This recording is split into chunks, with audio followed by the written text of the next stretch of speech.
রাখি বন্ধন উৎসব কি? এটি কবে থেকে শুরু হলো এবং এর পিছনে পৌরাণিক ইতিহাসই বা কী তা অনেকেরই অজানা। আজ আমি আপনাদের জানাবো রাখি পূর্ণিমাকে ঘিরে যে সমস্ত পৌরাণিক কাহিনী প্রচলিত রয়েছে সেইগুলি সম্বন্ধে। রামায়ণ অনুযায়ী ভগবান রাম সমস্ত বানর সেনাদের হাতে ফুল দিয়ে রাখি বেঁধে দিয়েছিলেন।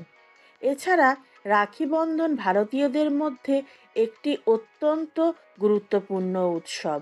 ইতিহাস ঘাঁটলে দেখা যায় কলকাতার রাস্তায় রাস্তায় ৩০শে আশ্বিন রবীন্দ্রনাথের নেতৃত্বে রাখি বন্ধন উৎসব পালিত হয়। তিনি সাম্প্রদায়িকতা মেটাতে জাতি ধর্ম নির্বিশেষে সকলের হাতে রাখি বেঁধে দিয়ে রাখি বন্ধন উৎসবের প্রচলন করেন।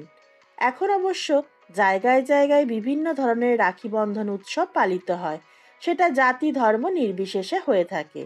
রাখি বন্ধন উৎসবে ভাই বোনের মধ্যেকার এক স্বর্গীয় সম্পর্ক উদযাপন করা হয়। এই রাখি বন্ধন প্রতি বছর শ্রাবণ মাসের পূর্ণিমার দিন পালন করা হয়। বোনেরা তাদের ভাইদের হাতের কবজিতে সুন্দর সুন্দর পবিত্র সুতো বেঁধে দেয় তার নিরাপত্তা এবং রক্ষার প্রতিশ্রুতি স্বরূপ। তারা এটি করার মাধ্যমে ভাইদের মঙ্গল কামনা করে এবং ভাইয়েরাও তাদের বোনেদের রক্ষা করার প্রতিশ্রুতি দেয়। মনে করা হয় এই বিশেষ দিনে চারপাশে জম বা দুষ্ট বা অশুভ শক্তি বেশি থাকে, এতে ভাইদের ক্ষতি হওয়ার আশঙ্কা থাকে, কিন্তু রাখি বন্ধনের মাধ্যমে তা দূর হয়ে যায়। রাখি পূর্ণিমাকে ঘিরে রয়েছে নানান পৌরাণিক কাহিনী। রামায়ণ অনুযায়ী ভগবান রাম সমস্ত বানর সেনাদের ফুল দিয়ে রাখি বেঁধে দিয়েছিলেন। এছাড়া লক্ষ্মী বলিকে ভাই হিসাবে মেনে রাখি পরিয়েছিলেন, যাতে সে উপহার স্বরূপ বিষ্ণুকে স্বর্গে তার সঙ্গে ফিরিয়ে নিয়ে যেতে পারেন। অন্যদিকে সুভদ্রা কৃষ্ণের ছোট বোন। কৃষ্ণ সুভদ্রাকে অত্যন্ত ভালোবাসতেন, তবে আপন বোন না হয়েও দ্রৌপদী ছিলেন কৃষ্ণের অতীব স্নেহভাজন। একদিন সুভদ্রা কিছুটা অভিমান করেই কৃষ্ণকে প্রশ্ন করেন, এর কারণ কি? উত্তরে কৃষ্ণ জানান, যথাসময়ে এর উত্তর তুমি বুঝতে পারবে। এর কিছুদিন পর শ্রীকৃষ্ণের হাত কেটে ঝরঝর করে রক্ত পড়তে থাকে।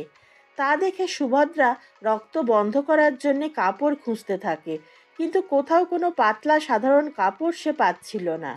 এরই মাঝে দ্রৌপদী সেখানে এসে উপস্থিত হয় এবং কৃষ্ণের হাত থেকে গলগল করে রক্ত ঝরছে দেখে সে কিছুমাত্র না ভেবে তার মূল্যবান রেশমের শাড়িটি ছিঁড়ে কৃষ্ণের হাতে বেঁধে দেন।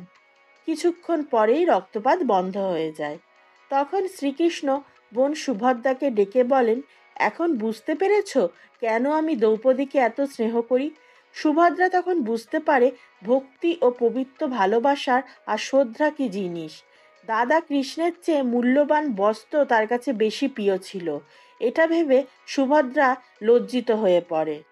কোনো বোন তার ভাইয়ের কোনো রকম কষ্ট অমঙ্গল সহ্য করতে পারে না। ভাইয়ের কষ্ট দূর করার জন্যে সে সর্বোত্তম চেষ্টা করে।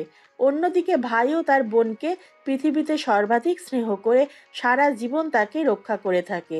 যেরকম শ্রীকৃষ্ণ দ্রৌপদীকে রাজসভায় চরম কলঙ্ক থেকে রক্ষা করেছিলেন। তাই এই পবিত্র বন্ধনের দিনে সকল ভাই বোনের উচিত এরকম ভক্তিভাব ও ভালোবাসা বজায় রাখা। কৃত্রিমতা যান্ত্রিকতার এই বর্তমান যুগে ভাই বোনের মাঝে ভালোবাসা এবং শ্রদ্ধার বড় অভাব। সনাতন ধর্মে বড় বোন বা দিদিকে মাতৃস্থানীয় এবং বড় ভাইকে পিতৃস্থানীয় সম্মান ও ভালোবাসা দেওয়ার কথা বলা হয়েছে। রাখি বন্ধনের দিনে আরও কিছু গল্প প্রচলিত রয়েছে। সেটি হলো, একবার গণেশের বোন গণেশের হাতে একটি রাখি বেঁধে দেন। এতে গণেশের দুই ছেলে শুভ ও লাভের হিংসা হয়। তাদের কোনো বোন ছিল না, তারা বাবার কাছে একটি বোনের বায়না করে। গণেশ তখন তার দুই ছেলের সন্তোষ বিধানের জন্যে দিব্য আগুন থেকে একটি কন্যার জন্ম দেন। এই দেবী হলেন গণেশের মেয়ে সন্তোষী মা। সন্তোষী মা শুভ ও লাভের হাতে রাখি বেঁধে দেন এবং তারা খুশি হয়। অন্যদিকে আরেকটিও কাহিনী প্রচলিত রয়েছে। দৈত্যরাজ বলি ছিলেন বিষ্ণুর ভক্ত। বিষ্ণু বৈকুণ্ঠ ছেড়ে বলির রাজ্য রক্ষা করতে চলে এসেছিলেন। বিষ্ণুর স্ত্রী লক্ষ্মী স্বামীকে ফিরে পাওয়ার জন্য এক সাধারণ মেয়ের ছদ্মবেশে বলি রাজের কাছে আসেন। লক্ষ্মী বলিকে বলেন তার স্বামী নিরুদ্দেশ, যতদিন না তিনি স্বামীকে ফিরে পাচ্ছেন ততদিন যেন বলি তাকে আশ্রয় দেন। বলিরাজ ছদ্মবেশী লক্ষ্মীকে আশ্রয় দিতে রাজি হন। শ্রাবণ পূর্ণিমার উৎসবে লক্ষ্মী বলিরাজের হাতে একটি রাখি বেঁধে দেন। বলিরাজ এর কারণ জিজ্ঞাসা করলে লক্ষ্মী তার পরিচয় দেন এবং সব কথা খুলে বলেন। এতে বলিরাজ মুগ্ধ হয়ে বিষ্ণুকে বৈকুণ্ঠে ফিরে যেতে অনুরোধ করেন। বলিরাজ বিষ্ণু ও লক্ষ্মীর জন্যে সর্বস্ব ত্যাগ করেন। সেই থেকে শ্রাবণ পূর্ণিমা তিথিটি বোনেরা রাখি বন্ধন হিসাবেই পালন করে থাকে।